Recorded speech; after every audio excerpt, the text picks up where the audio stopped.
Bonjour à toutes et à tous, bienvenue sur Misscom. Pour ceux qui me découvrent dans cette vidéo, je suis Claire Négrier, révélatrice de personnalité d'entreprise. Depuis plus de 12 ans, j'accompagne indépendants, TPE, PME et même les plus grosses entreprises dans leur communication et leur marketing, de la stratégie à la création des outils, en passant par la formation. Cette année, puisque d'ailleurs bonne année, pour ceux qui verraient cette vidéo en direct ou dans les jours qui arrivent, pour les autres, c'est pas grave, même si c'est au mois de juin, ça vous intéressera peut-être. Et je vous souhaite quand même la bonne année puisque nous sommes le 3 janvier aujourd'hui. J'espère que 2022 pourra vous apporter tout ce que vous souhaitez. Donc pour ce live de reprise et cette semaine de reprise, je vais rester sur ma thématique de janvier. Que faire en janvier en communication? On a déjà vu les histoires de résolution, on a déjà vu les nouveautés, on a déjà vu l'événement. Donc le principe, vous le savez sur Misscom, c'est quand même de répondre d'abord à vos questions et bien sûr d'avoir des sujets qui ne sont pas dupliqués et que j'ai pas fait 3 fois, bien évidemment. Ah, j'allais le dire, pour tous ceux qui me rejoignent, n'hésitez pas à faire un coucou. Donc, coucou Sophie, ravie de te voir. Bonne année également à toi. Donc, si tu as des questions, surtout n'hésite pas. Et je vous rappelle, je l'ai mis en commentaire dans la description de cette vidéo, pour ceux qui verraient la vidéo d'ici fin janvier, parce que c'est tout le mois de janvier. Je fais mon calendrier de l'après et j'ai décidé que finalement, vous pouviez prendre le train en marche, il n'y a pas de souci, où on vient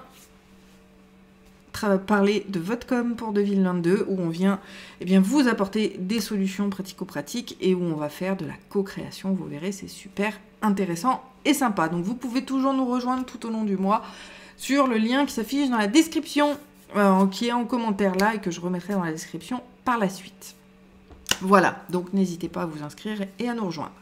Donc, on attaque tout de suite. Que faire en janvier en communication?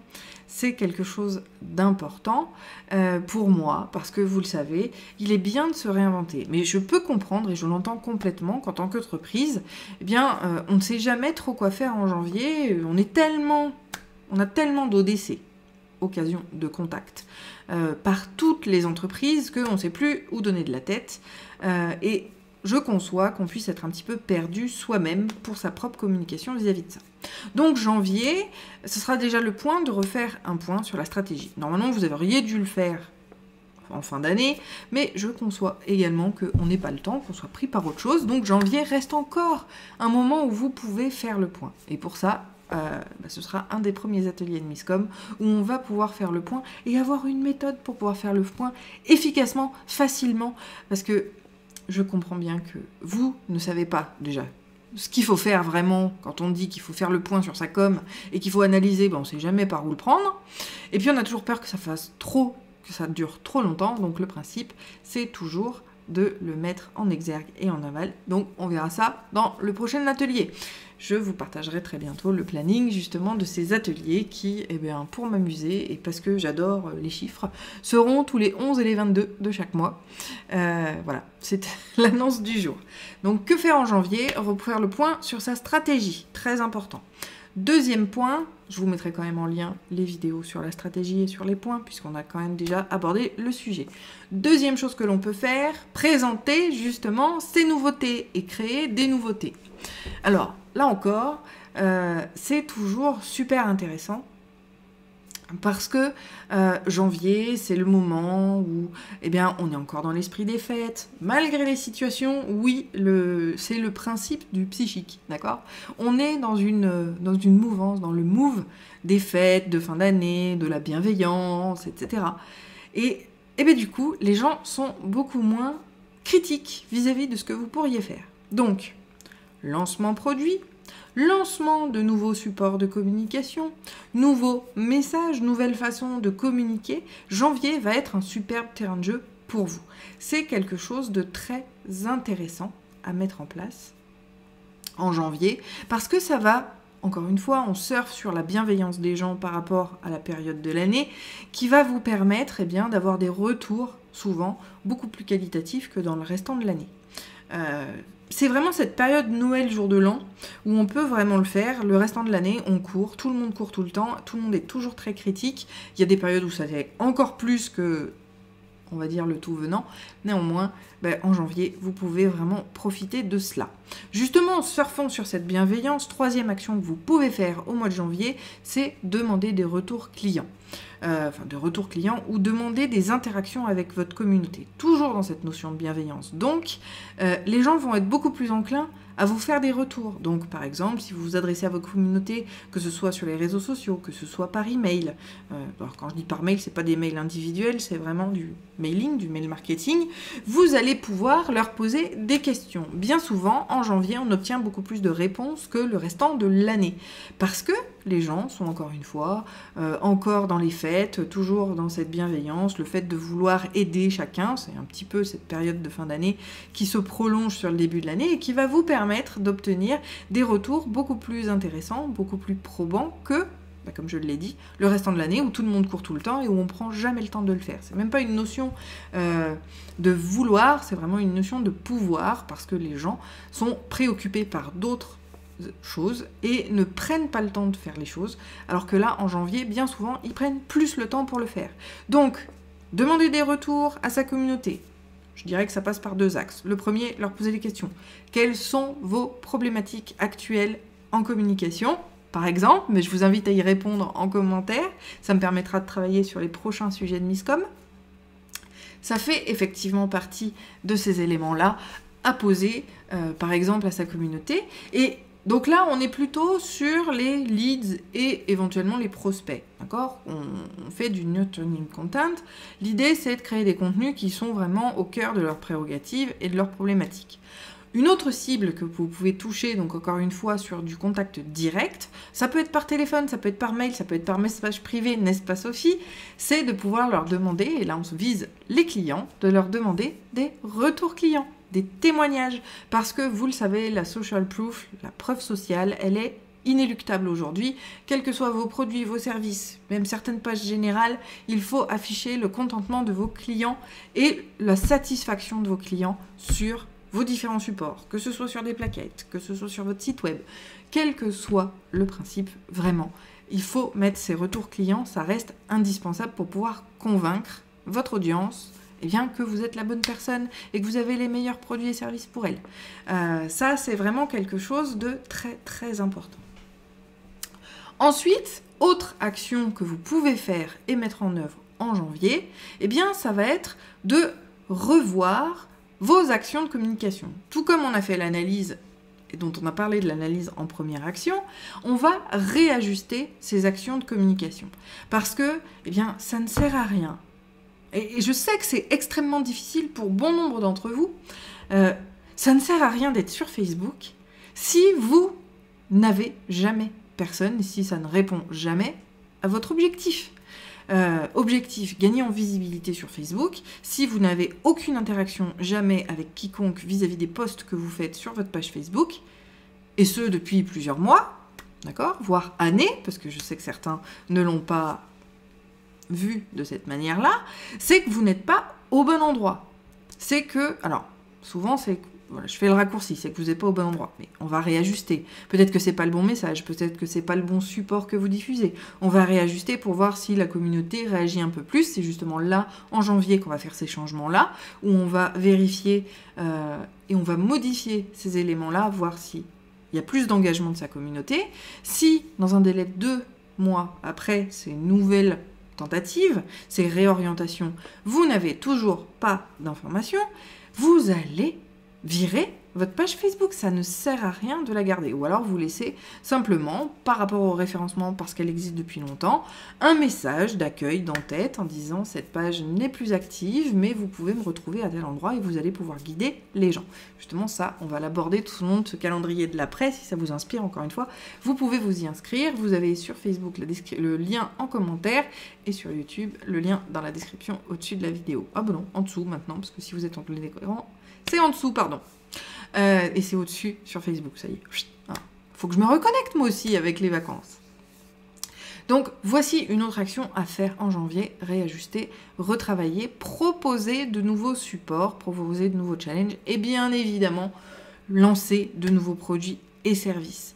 Vous n'aurez pas meilleur moment. Alors tout dépend. Si vous avez une entreprise qui a de la saisonnalité, vous allez bien sûr respecter ces éléments-là. Mais vous pouvez aussi annoncer les futurs lancements dans l'année. D'accord? C'est pas parce que janvier, c'est pas forcément le plus probant, le plus facile. Je pense à quoi? Quel exemple je pourrais donner? Parce que effectivement, il y a des saisonnalités, mais ce serait compliqué de donner des exemples malgré tout, parce que janvier, je pense qu'on peut l'appliquer à tout le monde. J'allais dire, si vous vendez des produits pour les vacances, genre, je sais pas moi, produits de snorkeling. Allez hop, le snorkeling, c'est les palmes tuba, et c'est le fait de faire de la plongée, on va dire, sans matériel, sans bouteille, etc.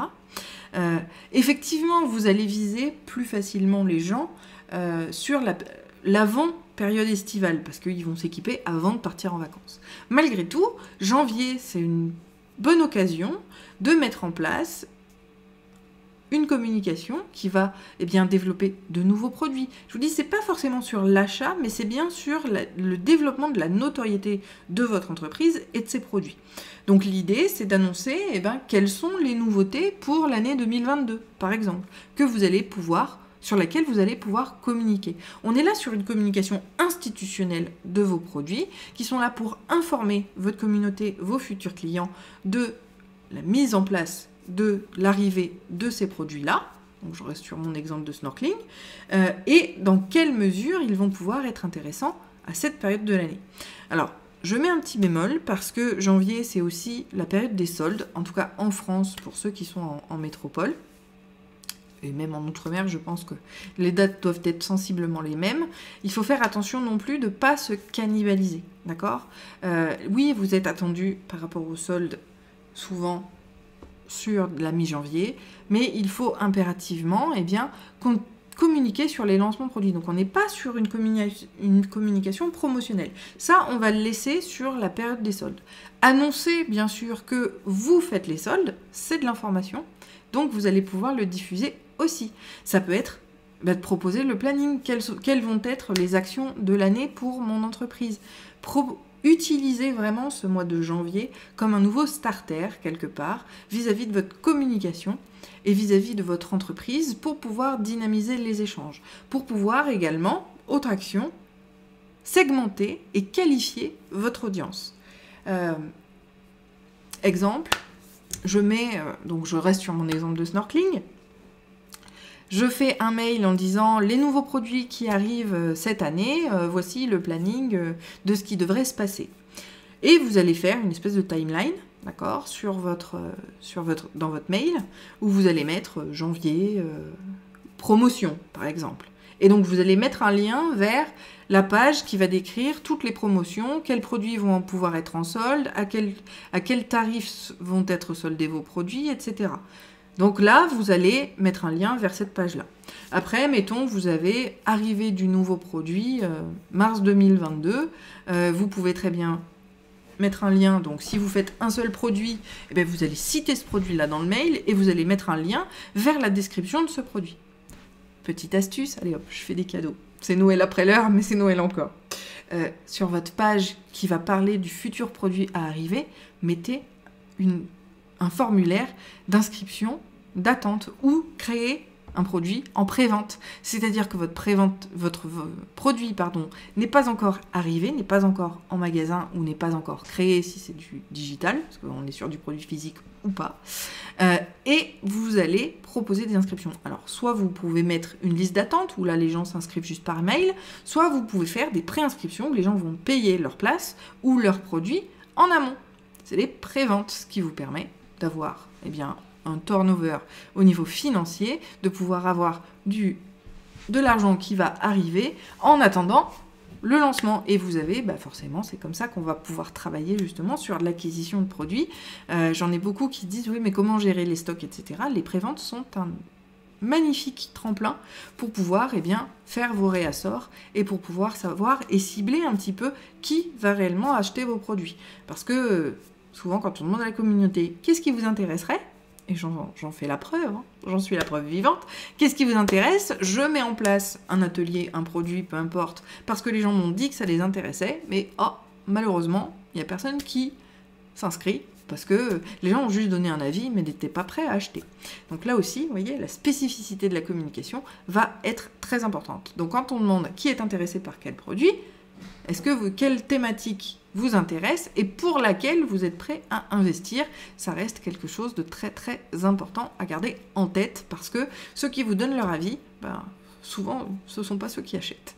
Malheureusement, donc il faut arriver à trouver les bonnes personnes. Vous voyez, on revient sur la segmentation et la qualification de notre audience, de notre communauté. Donc je reviens sur mon idée du mail. On a les préventes, on a les différents produits qui vont être affichés tout au long de l'année. C'est juste un mail qui va annoncer tout ce qui va se passer dans l'année que vous avez déjà programmé. D'où l'importance de faire un plan de communication qui suit le plan de votre entreprise et du développement de votre entreprise. Voilà un petit peu pour les quelques actions. Il y en aura plein d'autres, mais on a toute la semaine pour pouvoir les voir et en parler. Mais en tout cas, voici quelques actions qui peuvent être mises en place très très rapidement, très facilement, sur les prochains jours, je vous le souhaite. N'hésitez pas à poser toutes vos questions en commentaire. Si vous pensez que le sujet peut intéresser quelqu'un de vos contacts, n'hésitez pas à lui partager également.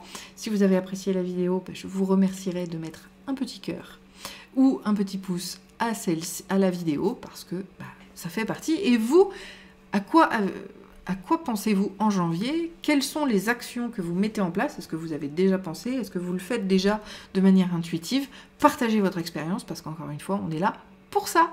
Et puis, si vous étiez nouveau et que vous avez apprécié la vidéo, je vous invite à liker la page, vous abonner à la chaîne YouTube, et dans les deux cas, cliquez sur la petite sonnette pour recevoir les notifications.